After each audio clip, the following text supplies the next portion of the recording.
Hello all welcome to IAC. ఈ వీడియోలో daily current affairs discuss చేస్తున్నాం కదా. సో ఈ రోజు కూడా ఇంపార్టెంట్ కరెంట్ అఫైర్స్ ఏవైతే ఉన్నాయో వాటిని డిస్కస్ చేద్దాం. ఫస్ట్ వన్ చూద్దాం. సో ఇక్కడ మనకి ఫస్ట్ కరెంట్ అఫైర్ ఈ రోజు చెప్పుకునేది ఒక అప్డేట్ కింద, లేకపోతే వన్ లైనర్ కరెంట్ అఫైర్, తెలుసుకోవాల్సిన అంశంగా కూడా చెప్పొచ్చు. ఇంటర్నేషనల్ రిలేటెడ్, కాకపోతే ఒక మూవీ సీన్ ని తలపించినట్టుగా ఉంది అని చెప్పేసి ప్రపంచంలోని మీడియా దీని గురించి చెప్తుంది. So what is that main news, అసలు ఏంటి స్టేట్మెంట్ అనేది చూద్దాం. ఐస్లాండ్ లో కొన్ని వేల మందిని అక్కడి నుంచి ఇవాక్యువేట్ చేస్తున్నారు, తరలించుతున్నారు. అక్కడి నుంచి ఆ ప్రదేశం నుంచి తీసుకెళ్లిపోతున్నారు. దానికి కారణం ఏంటి అంటే, జస్ట్ రీసెంట్ గా కొన్ని రోజుల నుంచి ఐస్లాండ్ లో దాదాపుగా 1900 టైమ్స్ అర్త్ క్వేక్స్ అనేవి రావడం జరిగింది. బట్ అది రిక్టార్ స్కేల్ మీద మినిమల్ గా ఉండడం వల్ల ఇంపాక్ట్ చూపించట్లేదు. కానీ మీరు ఈ పిక్చర్ లో చూసినట్టయితే ఐస్లాండ్ కంట్రీలో చాలా చోట్ల రోడ్స్ మధ్యలో బ్రేక్స్ రావడం, ల్యాండ్ అనేది కంప్లీట్ గా మనకి గ్యాప్స్ గా విడిపోవడం, ఇవన్నీ కూడా చూడొచ్చు. ఎగ్జాక్ట్ గా కొన్ని సంవత్సరాల ముందర ఏదైతే ఫిలిం వచ్చిందో 2012 యుగాంతం, ఆ ఫిలిం ని తలపించేలాగా ఐస్లాండ్ లో సిచ్యువేషన్స్ అనేవి కంప్లీట్ గా మారిపోయాయంట. Exact same to same copy లాగా ఆ మూవీలో ఎలా అయితే చూపించారో సిచ్యువేషన్స్ కూడా అలాగే జరుగుతున్నాయంట. జస్ట్ మీకు అండర్స్టాండింగ్ పర్పస్ కోసం అని చెప్పేసి నేను ఈ మాట యూజ్ చేశాను. వాస్తవానికి ఇక్కడ చూస్తే ఐస్లాండ్ లో ఒక రకమైన భయంకరమైన సిచ్యువేషన్ అనేది ఉంది. అది ఏంటి అంటే, మనకి ఈ అర్త్ క్వేక్స్ వల్ల సౌత్ వెస్టర్న్ ఐస్లాండ్ లో సెసిమిక్ యాక్టివిటీ ఎక్కువగా కనిపిస్తుంది అనమాట. అంటే భూప్రకంపాల యొక్క యాక్టివిటీ కనిపిస్తుంది. ప్రమాదం ఏంటంటే, మనకి ఐస్లాండ్ లో ఇక్కడ మీరు చూడొచ్చు, ఫాగర్దాల్ అనే వాల్కెనో అనేది ఉంది. ఇది మనకి ఎరప్ట్ అవ్వడానికి రెడీగా ఉంది.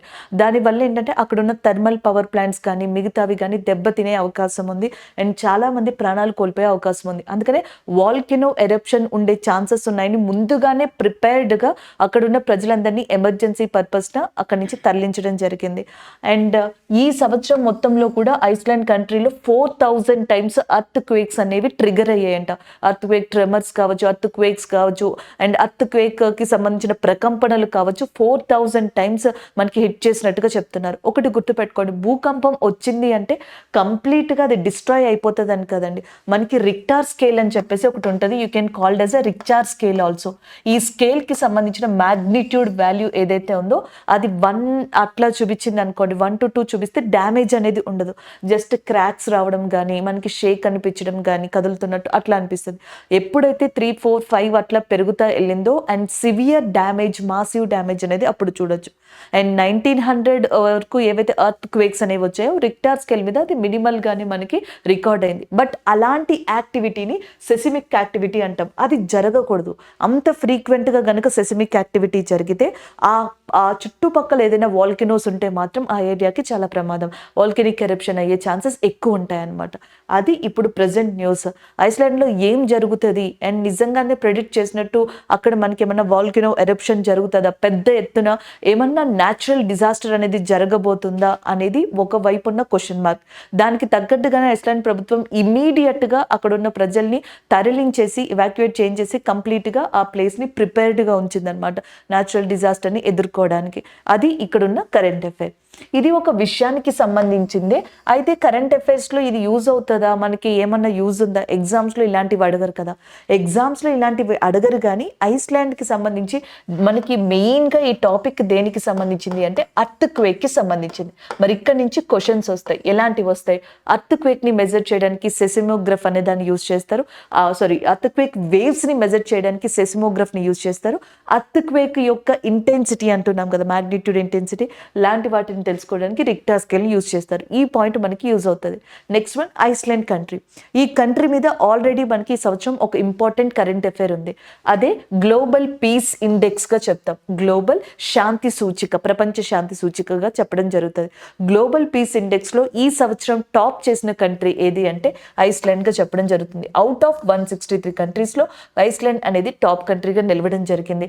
126th ర్యాంక్ మనకి ఇండియాకి వచ్చింది. గ్లోబల్ పీస్ ఇండెక్స్ లో లీస్ట్ కంట్రీగా ఉన్నది ఏది అంటే ఆఫ్ఘనిస్తాన్ గా చెప్పడం జరుగుతుంది. అలాగా ఇక్కడ దీనితో పాటు ఈ కరెంట్ అఫైర్ ని మనం కవర్ చేసుకోవచ్చు.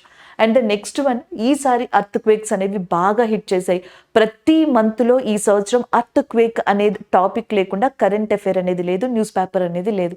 అంత ఇంపార్టెంట్ టాపిక్ అయిపోయింది అర్త్ క్వేక్, అంత కామన్ అండ్ ఫ్రీక్వెంట్ టాపిక్ అయిపోయింది ప్రపంచంలో. టర్కీ, సిరియాలో అర్త్ క్వేక్ అనేది రావడం జరిగింది, మొరాకోలో వచ్చింది, నేపాల్లో వచ్చింది, ఆఫ్ఘనిస్తాన్లో వచ్చింది.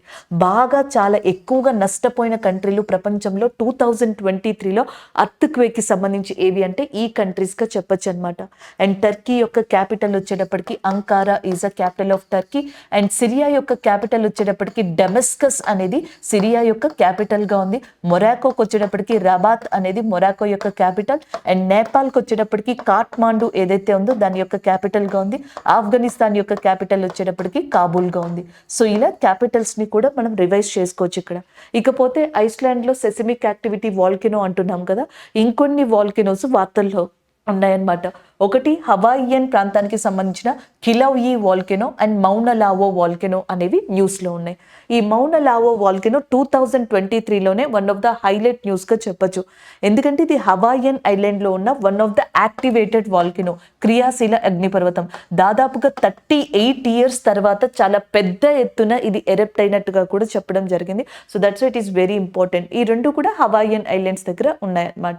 అంటే ఐస్లాండ్కి సంబంధించిన అప్డేట్ కనుక మనం తీసుకున్నట్టయితే ఈ కరెంట్ అఫైర్కి సంబంధించి మనం అప్డేటెడ్గా ఉంటాం. ఒకవేళ మోస్ట్లీ ఇది ఒక ఒపీనియన్ బేస్డ్ లేకపోతే నార్మల్ ఇష్యూ అయితే గనక ఇది రాకపోవచ్చు. కానీ దీన్ని బేస్ చేసుకుని ఇది చదువుకున్నాం కాబట్టి మన టైమ్ వేస్ట్ అవుతుంది, ఇది రివైజ్ కూడా అవుతుంది. This is about this current affair. Next one చూద్దాం. So next one, Jharkhand formation డేకి సంబంధించి మీరు ఇక్కడ చూడొచ్చు. Prime minister greets people of Jharkhand on the foundation day of that స్టేట్గా చెప్తున్నారు. దానికి సంబంధించిన కరెంట్ అఫైర్ ఇక్కడ ఒకసారి చూద్దాం. November 15th 2000 ఇయర్లో మనకి జార్ఖండ్ అనే స్టేట్ ఏర్పడింది. అందుకే November 15th ఎవ్రీ ఇయర్ కూడా జార్ఖండ్ ఫౌండేషన్ డేని ఆ స్టేట్ సెలబ్రేట్ చేసుకుంటుంది. అండ్ అదే రోజున జార్ఖండ్ స్టేట్లో ఉన్న one of the tribal hero and tribal పర్సన్గా కూడా ఆయన్ని మనకి బిర్సా ముండా గారిని చెప్పొచ్చు. ఆయన యొక్క బర్త్ యానివర్సరీ కూడా రెండు ఒక రోజే అనమాట. అండ్ ద నెక్స్ట్ వన్, ఈ జార్ఖండ్ విషయానికి వస్తే ప్రజెంట్ చీఫ్ మినిస్టర్గా మనకి హేమంత్ సోరెన్ అనే పర్సన్ ఉన్నారు. అండ్ గవర్నర్గా రీసెంట్గా అపాయింట్ అయ్యారు రాధాకృష్ణన్ గవర్నర్ జార్ఖండ్లో. అండ్ చీఫ్ మినిస్టర్ వచ్చేటప్పటికి హేమంత్ సోరెన్గా చెప్పొచ్చు అనమాట. అండ్ ద నెక్స్ట్ వన్ చూసుకుంటే Jharkhand is very famous for tribal culture, art and కల్చర్కి ఫేమస్. ట్రైబల్ డాన్స్ లేదా ఫోక్ డాన్స్ అయినా పైకా అనేది జార్ఖండ్లో ఎంత ఫేమస్ అంటే డాన్స్తో పాటుగా ఇక్కడ కొంతవరకు మార్షల్ ఆర్ట్ను కూడా ఈ డాన్స్లో చూపిస్తారంట జార్ఖండ్కి సంబంధించి. చావ్ డాన్స్ ఇది వెస్ట్ బెంగాల్, ఒడిస్సా, ఈవెన్ మనకి జార్ఖండ్లో కూడా ఫేమస్గా చెప్పొచ్చు. సాంతల్ డాన్స్, కార్మా డాన్స్ ఇవన్నీ కూడా ఫోక్ డాన్స్ ఆఫ్ జార్ఖండ్గా చెప్పడం జరుగుతుంది. Next one, Oraon comb cut paintings అనేవి జార్ఖండ్లో చాలా ఫేమస్. దాంతో పాటు గాంజు పెయింటింగ్స్, కుర్మి పెయింటింగ్స్ ఇవన్నీ ట్రైబల్, డిఫరెంట్ గ్రూప్ ఆఫ్ ట్రైబల్లే ఈ పెయింట్స్ని వేయడం జరుగుతుంది. అలాగే ముందాస్ అనే ట్రైబ్స్ ముందాస్ పెయింటింగ్కి ఫేమస్, వాళ్ళ వేళ్లతో పెయింటింగ్స్ని వేస్తారంట దానికి సంబంధించి. నెక్స్ట్ తురి పెయింటింగ్ అనమాట, ఇది కూడా చాలా ఫేమస్. ఇది వచ్చేటప్పటికి బాస్కెట్ మేకింగ్, బుట్టలు నెయ్యడం అంటాం కదా, బుట్టలు వేయడం, వాటికి సంబంధించిందే తురి అనేది అనమాట. Turi craft, Mundas, Kurmi, Ganju, Oraon comb cut paintings ఇవన్నీ కూడా జార్ఖండ్లో ఫేమస్. మనకి ఏమంటాం ఆర్ట్గా చెప్పొచ్చు. అండ్ యాజ్ వెల్ యాజ్ ఇవి ఫోక్ డాన్సెస్గా చెప్పొచ్చు అనమాట. ఇలాంటి జార్ఖండ్ యొక్క ఫౌండేషన్ డే వచ్చేటప్పటికి November 15th ఉంది. రీసెంట్గా 2023లో జార్ఖండ్ పలుసార్లు కరెంట్ అఫైర్స్లో ఉంది. ఒకసారి ఎప్పుడు అంటే మనకి బెనిసాగర్ అనేది జార్ఖండ్లో ఒక విలేజ్ అనమాట, అది వార్తల్లోకి రావడం జరిగింది. ఇండియన్ హిస్టరీకి సంబంధించి ఒక ఆర్కియాలజికల్ ఎక్స్కవేషన్స్ ఏవైతే ఉంటాయో పురావస్తు తవ్వకాల్లో ఇక్కడ భారతదేశ పూర్వ చరిత్రకి సంబంధించిన కొన్ని ఆనవాళ్ళు దొరికాయంట, ఎవిడెన్సెస్. అందుకని బెనీసాగర్ అనేది వార్తల్లోకి రావడం జరిగింది. అండ్ ద నెక్స్ట్ వన్ కనుక చూస్తే భారతదేశపు వారసత్వపు జంతువు, ఇండియన్ హెరిటేజ్ యానిమల్గా మనం దేన్ని చెప్తాము అంటే ఎలిఫెంట్. అలాంటి ఎలిఫెంట్ని ప్రొటెక్ట్ చేసుకోవడానికి అని చెప్పేసి 1992లో ప్రాజెక్ట్ ఎలిఫెంట్ అనే దాన్ని గవర్నమెంట్ ఆఫ్ ఇండియా స్టార్ట్ చేసింది. ప్రాజెక్ట్ టైగర్ 1973లో, ప్రాజెక్ట్ ఎలిఫెంట్ 1992లో government of India start start చేయడం జరిగింది. అది స్టార్ట్ చేసిన తర్వాత ఇండియాలో ఎలిఫెంట్ రిజర్వ్స్ ని గుర్తించడం స్టార్ట్ చేసింది, ఏనుగు సంరక్షణ కేంద్రాలు. The first elephant reserve in India Jharkhand నుంచే వచ్చిందనమాట. దాని పేరు మనకి సింగ్బమ్ టైగర్ రిజర్వ్ గా చెప్పొచ్చు అనమాట. సింగ్బమ్ is the important place in that ఏమంటాం మనకి జార్ఖండ్. టైగర్ రిజర్వ్ కదా ఫ్లోలో వచ్చింది, ఎలిఫెంట్ రిజర్వ్. సింగ్బమ్ ఎలిఫెంట్ రిజర్వ్ ఏదైతే ఉందో అది మనకి జార్ఖండ్ లో రికగ్నైజ్ చేయడం జరిగింది అనమాట. అలా ఫస్ట్ ఎలిఫెంట్ రిజర్వ్ ఇండియాలో అక్కడి నుంచి స్టార్ట్ అయింది. ఇలా మనం దానికి సంబంధించి కూడా చెప్పుకోవచ్చు. ఇంకొకటి ఏంటంటే ఇదే జార్ఖండ్ లోని మనకి బెత్లా నేషనల్ పార్క్ అనేది ఉంది. ఆ very important national park in Jharkhand గా చెప్పొచ్చు, బెత్లా నేషనల్ పార్క్.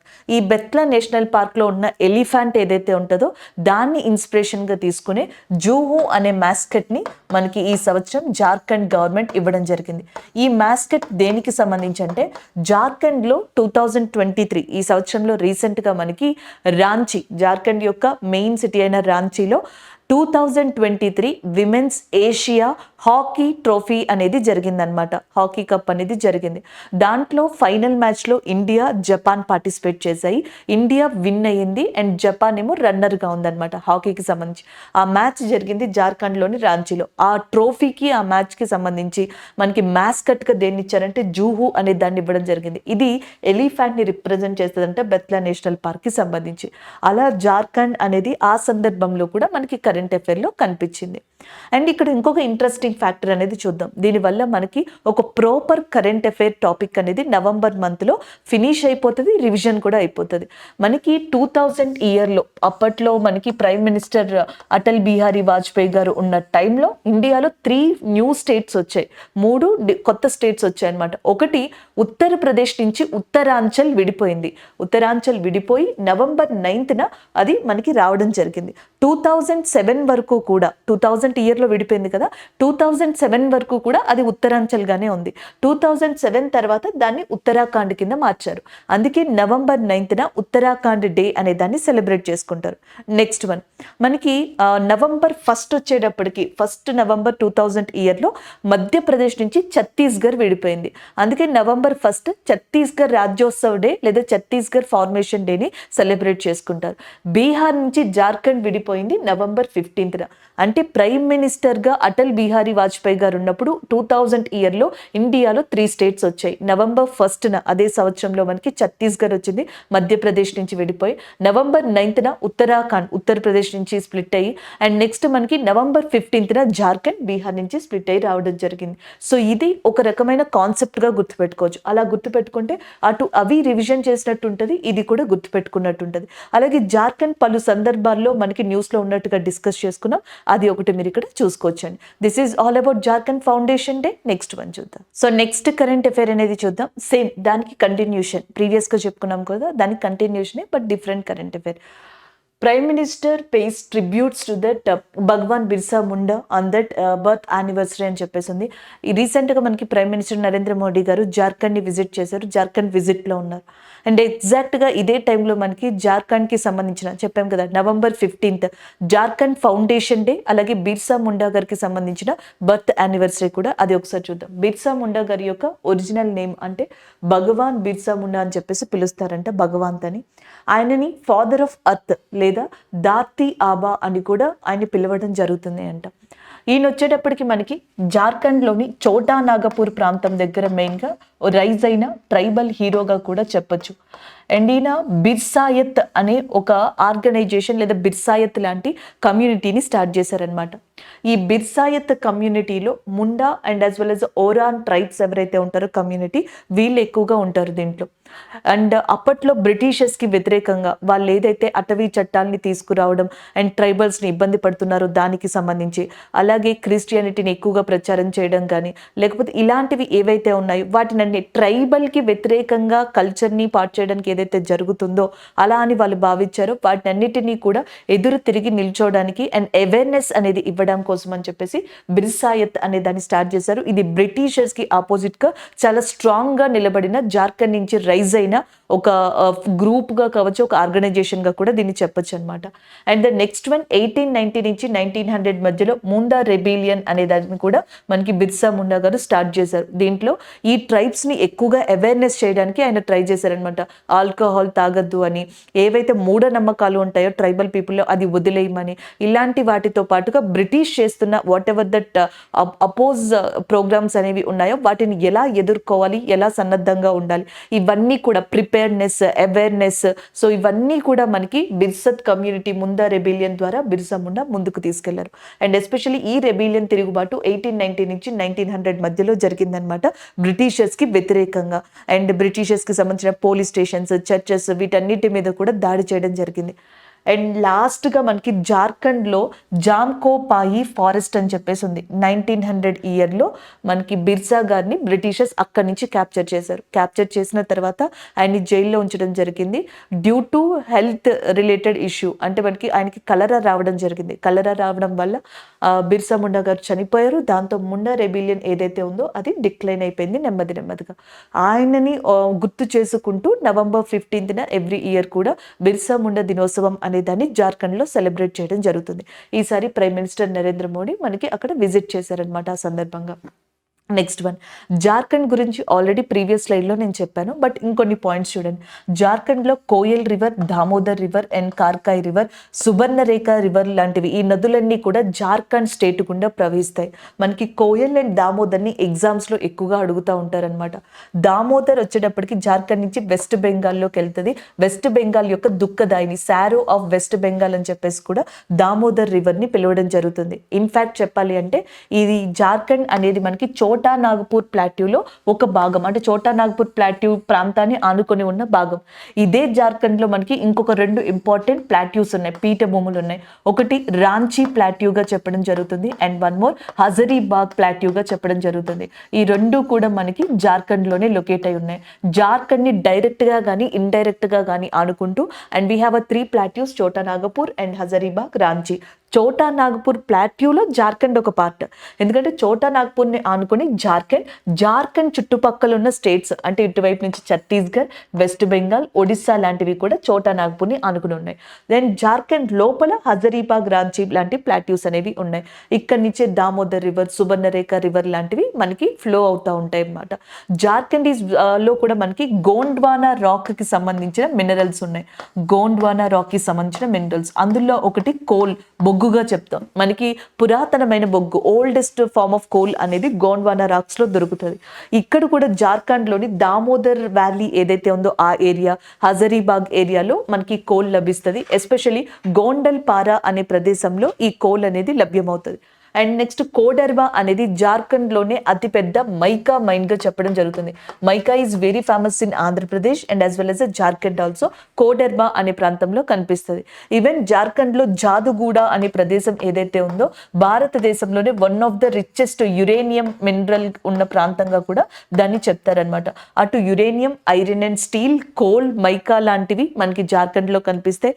ఈవెన్ ప్లాట్యూస్ కూడా మీరు అక్కడ చూడొచ్చు. అండ్ దాంతో పాటుగా రివర్స్ కూడా మీరు ఇక్కడ చూడొచ్చు. అండ్ ఫారెస్ట్ నేను ఏదైతే చెప్పానో బెత్లా నేషనల్ పార్క్ అనేది ఇండియాలోనే ఎలిఫెంట్స్ కి famous and as well as tigers కి కూడా ఫేమస్ ఆ నేషనల్ పార్క్.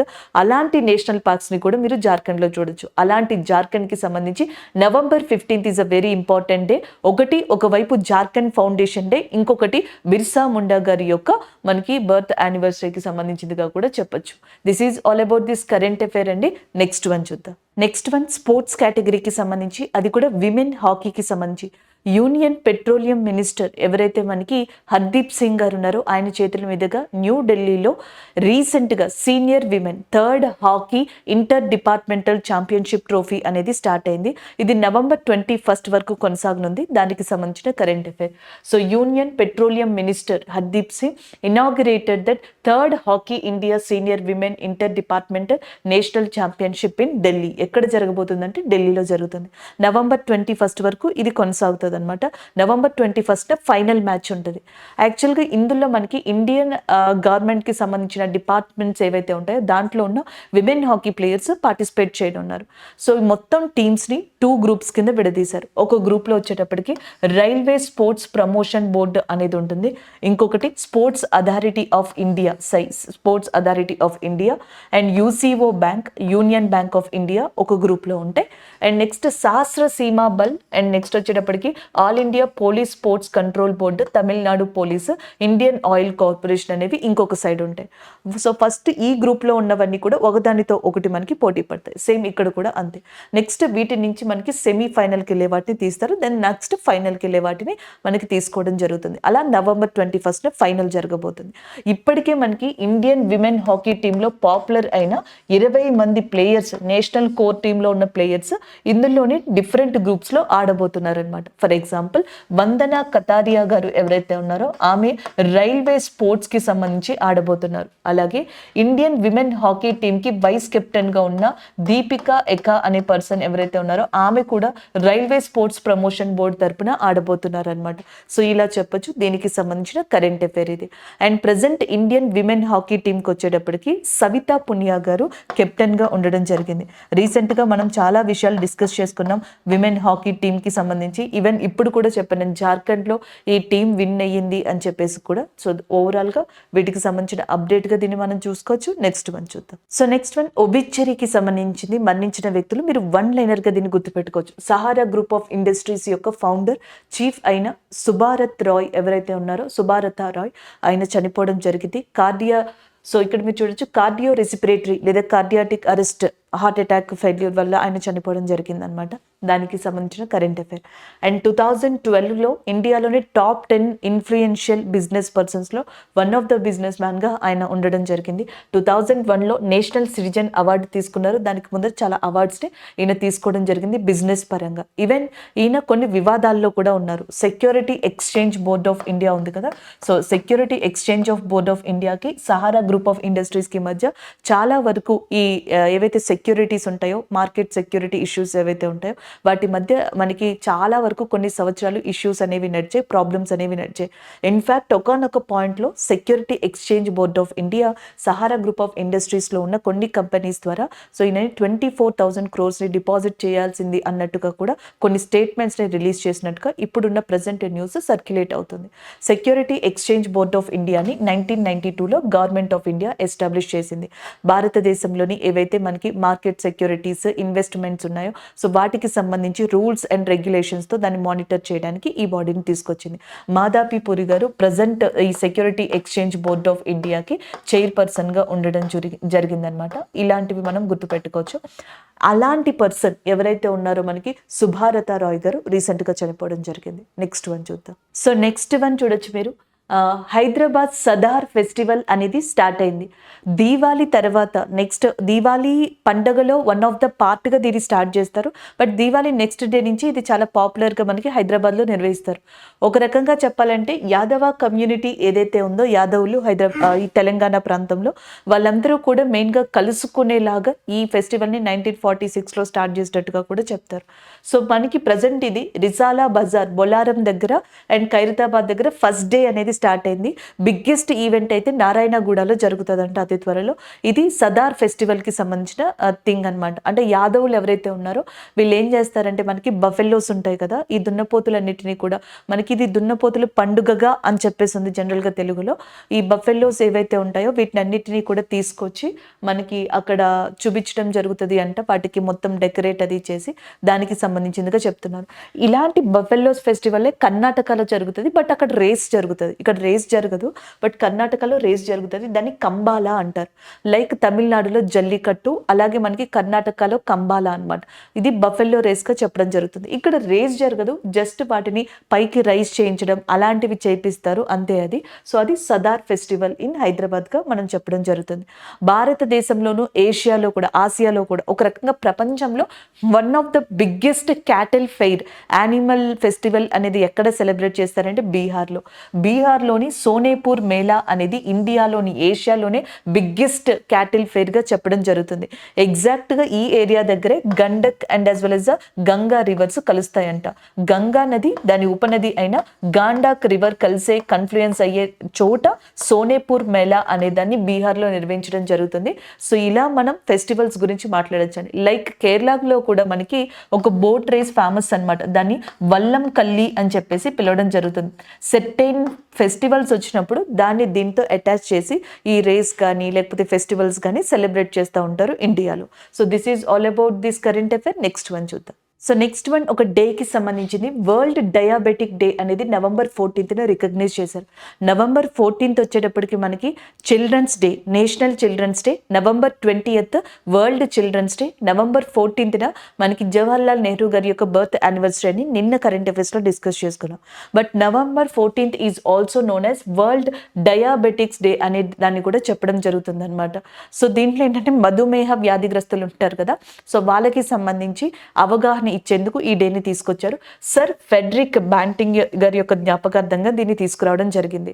అండ్ మనకి ఈ ఏదైతే వరల్డ్ డయాబెటీస్ డే రోజు ఈయనకు యొక్క హానర్గా ఎందుకు తీసుకొచ్చామంటే, డయాబెటీస్ని ఎస్పెషల్లీ బ్లడ్ షుగర్ లెవెల్ని కంట్రోల్ చేసే ఇన్సులిన్ అనే హార్మోన్ని కనిపెట్టిన వన్ ఆఫ్ ద కో ఫౌండర్గా సర్ ఫ్రెడరిక్ ఉన్నారు. అందుకని ఆయన యొక్క హానర్గా November 14th world diabetes day అనేది తీసుకొచ్చారు. అండ్ థీమ్ ఇతివృత్తాంతం వచ్చేటప్పటికి access to the diabetes care అనేది దాని యొక్క థీమ్గా ఉందన్నమాట. అది డేగా చెప్పొచ్చు. నెక్స్ట్ వన్ చూద్దాం. నెక్స్ట్ వన్ ఒబిచరీకి సంబంధించింది. One of that important person. ఈయన లైఫ్ యొక్క స్టోరీని తెలుసుకోవడం ఇన్స్పిరేషనల్గా కూడా ఉంటుందండి. ఇండియాలోనే one of the famous snack బ్రాండ్గా మారిన ఎవరైతే మనకి బికనీర్ వాలా కంపెనీ యొక్క లేదా బికనీర్ వాలాకి సంబంధించిన ఫౌండర్ ఉన్నారో లాలా కేదార్నాథ్ అగర్వాల్. లాలా కేదార్నాథ్ అగర్వాల్ గారు రీసెంట్గా నిన్న మరణించడం జరిగింది. దానికి సంబంధించిన కరెంట్ అఫైర్ ఇది. ఆయనని కాకాజీ అని కూడా పిలుస్తారంట. ఢిల్లీ స్ట్రీట్స్లో రసగుల్లాలని అమ్మడంతో స్టార్ట్ చేశారు ఈయన యొక్క బిజినెస్ని. సో దాని తర్వాత ఇండియాలో 60 outletsని ఈయన ఓపెన్ చేశారు డిఫరెంట్ ప్లేసెస్లో బికనీర్ వాలా అనే నేమ్తో. అంతేకాదు అదర్ దెన్ ఇండియా ఈయనకి తన యొక్క బ్రాండ్స్ అనేవి ఏ కంట్రీలో ఉన్నాయంటే ఈవెన్ నేపాల్లో కూడా ఉంది, సింగపూర్ కంట్రీలో కూడా ఉంది. దాంతో పాటుగా నెక్స్ట్ వచ్చేటప్పటికి UAEలో లొకేట్ అయి ఉంది, న్యూజిలాండ్లో లొకేట్ అయి ఉంది, USA కూడా ఉంది. సో అంతవరకు తన వ్యాపారాన్ని విస్తరింపజేసిన పర్సన్ మనకి లాలా కేదార్నాథ్ అగర్వాల్ గారు రీసెంట్గా మరణించారు. ఆ ఒబిచరీకి సంబంధించిన కరెంట్ అఫైర్గా దీన్ని చెప్పొచ్చు. నెక్స్ట్ వన్ ఈరోజు మనం ఏదైతే కరెంట్ అఫైర్స్ డిస్కస్ చేసామో వాటి రివ్యూ చూద్దాం. ఐస్లాండ్ ఇప్పుడు మనకి ఎమర్జెన్సీ సిచ్యువేషన్లో ఉంది. అక్కడ అర్త్ క్వేక్స్, ట్రిమర్స్ అనేవి జరుగుతూ ఉన్నాయి, అర్త్ షేక్స్ అనేవి జరుగుతూ ఉన్నాయి, భూప్రకంపనలు. సో దీనివల్ల అక్కడ వాల్కనిక్ ఎరప్షన్, అగ్నిపర్వత విస్ఫోటనం జరిగే ఛాన్స్ ఉందని చెప్పేసి చాలా మందిని వెకేట్ చేయించడం జరిగింది. దానివల్ల ఐస్లాండ్ న్యూస్లో ఉంది. సో దాంతో పాటుగా గ్లోబల్ పీస్ ఇండెక్స్ గురించి కూడా మనం రివైజ్ చేసాం. Iceland is a top country in global peace index and least కంట్రీగా ఆఫ్ఘనిస్తాన్ ఉన్నట్టుగా మనం డిస్కస్ చేసుకోవడం జరిగింది. 126th ప్లేస్లో ఇండియా ఉంది. అండ్ జార్ఖండ్ ఫౌండేషన్ డే అనేది November 15th జరుపుకున్నట్టుగా మనం డిస్కస్ చేసుకున్నాం. 2000 ఇయర్లో మనకి బీహార్ నుంచి జార్ఖండ్ విడిపోయి ఒక స్టేట్గా మారడం జరిగింది. జార్ఖండ్ యొక్క విశిష్టత, దానికి సంబంధించిన ఇంపార్టెంట్ డీటెయిల్స్ని మనం డిస్కస్ చేసుకోవడం జరిగింది. హేమంత్ సోరెన్ అనే పర్సన్ మనకి చీఫ్ మినిస్టర్గా, రాధాకృష్ణన్ గారు ప్రజెంట్ గవర్నర్ ఆఫ్ జార్ఖండ్గా ఉన్నారు. బిర్సా ముండా గారి యొక్క బర్త్ యానివర్సరీ కూడా November 15th మనకి ఉంది. దానికి సంబంధించి ప్రైమ్ మినిస్టర్ నరేంద్ర మోడీ గారు జార్ఖండ్ని విజిట్ చేయడం కూడా జరిగింది. బిర్సా ముండా గారి యొక్క ముండా రెబిలియన్ 1899 నుంచి 1900 అనే విషయాన్ని మనం చెప్పుకున్నాం. అలాగే ఆయన బిర్సాయత్ కమ్యూనిటీ ఎందుకు స్టార్ట్ చేశారు అనే విషయాన్ని కూడా మనం డిస్కస్ చేసుకోవడం జరిగింది దానికి సంబంధించి. And the next one third hockey Indian women national inter departmental trophy అనేది న్యూఢిల్లీలో యూనియన్ పెట్రోలియం మినిస్టర్ అయిన హర్దీప్ సింగ్ పూరి గారు స్టార్ట్ చేయడం జరిగింది. సో దానికి సంబంధించిన గేమ్స్ 21 వరకు జరగనున్నాయి. అండ్ ఆ ఇన్ఫర్మేషన్ని మనం ఇక్కడ డిస్కస్ చేసుకున్నాం. Subrata Roy Sahara group of industries founder, ఆయన రీసెంట్గా చనిపోయారు హార్ట్ అటాక్ వల్ల. దానికి సంబంధించిన కరెంట్ అఫైర్ని మనం డిస్కస్ చేసుకోవడం జరిగింది. సదార్ ఫెస్టివల్ అనేది బఫెల్లోకి సంబంధించి హైదరాబాద్లో యాదవ కమ్యూనిటీ దాన్ని స్టార్ట్ చేయడం జరిగింది. అలాగే నెక్స్ట్ వరల్డ్ డయాబెటిక్ డే అనేది November 14th మనకి రికగ్నైజ్ చేయడం జరిగింది. దాని గురించి మనం డిస్కస్ చేసుకున్నాం. లాలా కేదార్నాథ్ అగర్వాల్ గారు బికనీర్ వాలాకి సంబంధించిన ఫౌండర్ అనమాట. ఆయన రీసెంట్గా చనిపోయారు నిన్న. సో దానికి సంబంధించిన కరెంట్ అఫైర్ని మనం డిస్కస్ చేసుకోవడం జరిగింది. Thank you.